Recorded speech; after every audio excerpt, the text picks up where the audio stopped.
బంగ్లాదేశ్ ఎవరో ఉగ్రవాది మన భారతదేశంలో ఉన్న కొన్ని ప్రదేశాలను పాకిస్తానీ అని చెప్పాక అతన్ని ఎవరో షూటర్లు షూట్ చేశారు. మన ఇండియన్ను చంపారు. ఎందుకంటే ఇండియా మీద పగతో ఇండియా వాళ్ళు చేశారేమో అని అంత ఆవేశంతో వాళ్ళు చేశారు. ఉగ్రవాద తత్వాన్ని చూపించారు. అలాగే ముస్లిమ్స్ ఎక్కడున్నా, ఉగ్రవాదులు మన భారతదేశంలో ఎక్కడున్నా మీరు త్వరగా డిపార్ట్మెంట్గా అప్పచెప్పాలి వాళ్ళను. ఎందుకనగా వారి ద్వారా మంచి ముస్లిమ్స్ అయిన మీకు చెడ్డ పేరు వస్తుంది.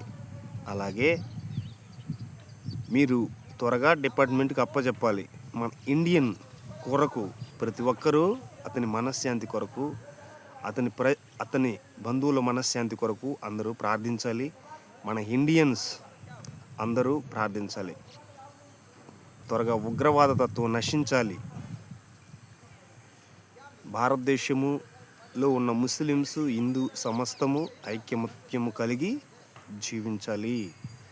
ఎవడో ఒకడు ఉగ్రవాద తత్వాన్ని చూపాడని అందరినీ ఆ రీతిగా చూడవద్దు.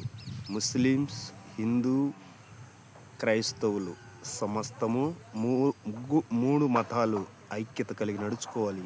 మనమందరము ఐక్యతగా ఉంటే ఇంకొక దేశాన్ని ఎదిరించగలుగుతాము. దాని శత్రుత్వాన్ని మనం అణచి లెక్కలో ఉంటాం.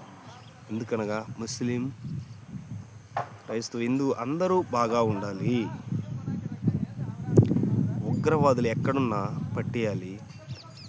ఉగ్రవాద పని చేసిన ఎవరైనా ఉగ్రవాద తత్వం చేస్తే అతని పక్షమునున్న తల్లిదండ్రులను, అన్నదమ్ములను, పిల్లలను సమస్తాన్ని జీవిత ఖైదీ వేయాలి.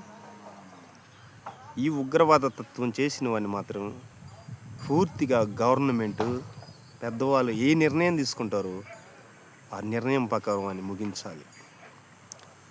దేశంలో ముస్లిం, క్రైస్తవ సమస్తము ఐక్యత కలిగి ఉండునుగాక. జై భారత్ మాతాకి జై.